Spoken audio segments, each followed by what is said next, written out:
Travel deduction has to be one of the most underutilized tax deductions with small business owners. I love to look at their tax returns and find hidden tax savings. So I want to go through some basics here, and I'm going to write on my desk here. I love my little whiteboard desk. It's freaking awesome. So first point, remember travel is different than dining.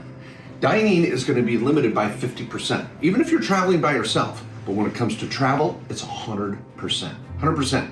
So I'm going to be writing off things like, I want to do airfare, I want to do the rental car, I want to do Airbnb, I want to do the hotel, Uber, valet. I could be up in Seattle and be on a ferry, I could be on a subway. I mean, these are all things that are 100% write-off.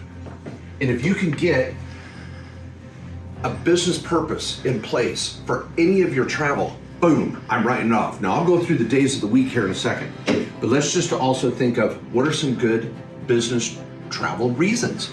I love meeting with a client or a customer. So you're in town, you're traveling and you're gonna go meet with a family member. Maybe you're at the family reunion. You could be doing the family reunion, doing consults out in the parking lot in your RV, great write-off. Anyway, you might be meeting with vendors or affiliates. And so when you're traveling, you're networking. You're trying to find a good reason for a meeting when you're out on the road. Another one that I like is writing off your rental property visits. Now you can't write off travel to go shop for rental property unless you actually make a purchase or an acquisition, but I love checking on rental property. Then your board meeting. This could be your board of advisors with your LLC, board of directors if you have a small corporation. It could be your family members or just friends. I love it. And when I'm out here thinking of meeting with customers, vendors, rental property, having my board member meeting, and I put board of advisors too. I'm trying to make a good business purpose fit into travel I may have been taking anyway. And I'll give you some days and the rules for the week here in just a moment. But another one I love are workshops. Make sure you're attending a workshop on a regular basis. It's just good for business, personal development anyway. By the way, check out my event in July, my 3-day Main Street Growth Con. You're gonna freaking love it. But these are the reasons we need to come up with to write off our travel, and then we get 100% write-off. Now remember, dining is gonna be separate, and I kind of think of like going to the airport. You got auto mileage to the airport. You might buy a charger in the airport. That's gonna be business supplies. Then, you have a sandwich. That's dining, limited by 50%. Then I get on the airplane. See, the airplane is the travel expense. But you've got auto, parking, office supplies, and dining that are ancillary to your travel. So you want to peel out the travel part, again, with the travel, the hotel, the Airbnb, the valet, all those little things. Now, we got to talk days of the week. Come check this out. So when you travel, let's say we got a week here. We got Monday, Tuesday, Wednesday, Thursday, Friday. We need to add one. So Monday, Tuesday, Wednesday, Thursday, Friday, Saturday, we'll put Sunday over here. Okay, so if I'm going to travel for business, the IRS says the day you're traveling, that's a write-off. So I'm traveling this day. Then the day I actually have a business purpose. It could be a meeting, a conference, checking on my rental, meeting with a customer or a client. I get to write off that day. Then I get to write off the day traveling back. So I get 3 days of travel, even if I'm only having a critical meeting on this particular afternoon. Wonderful expense. Now here's the cool part.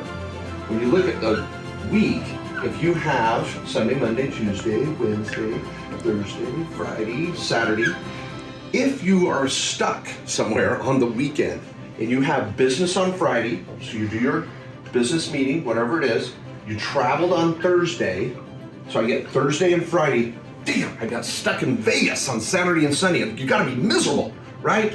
Maybe you'll find some things to do. And then you have another business purpose meeting, conference, something that happens on Monday, then you travel back on Tuesday.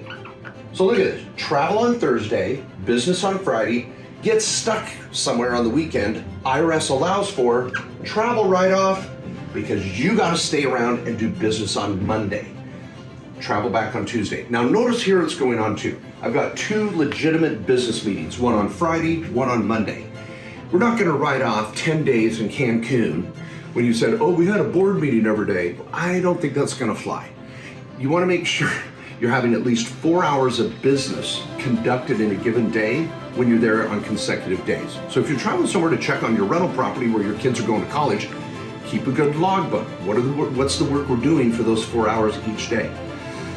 Now, finally, look at your overall mix of your income, your expenses, the purpose of your business. I don't want to write off 10 grand in travel when you only brought in 20 grand.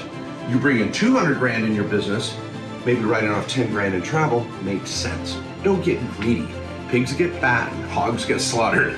So meet with your accountant, make sure that you're really digging up all those travel expenses from credit cards, debit cards, cash, Venmo, Apple Pay, wherever. You got a travel expense and you can justify it with a business meeting. Let's freaking write it off. Now, I can talk about per diems and all sorts of international travel and things. Anyway, I teach a class, my Certified Tax Professional course, to help advisors become the best street smart tax advisors they can be. So over at markjkohler.com, check it out, markjkohler.com, and make sure your advisor is looking into it. Maybe you come and just learn for your business itself. But if you're out helping clients with tax, legal, finance planning, my course is awesome. So I talk about this for at least a half hour to an hour. We've got exams and little workbooks to really work through this. So I love to teach and go even more in depth, but you as business owners have to take control of your ship. This is your business. Let's make sure that you're talking about the travel expense, tracking everything you can, and then talking with your tax professional to make sure it's a write-off.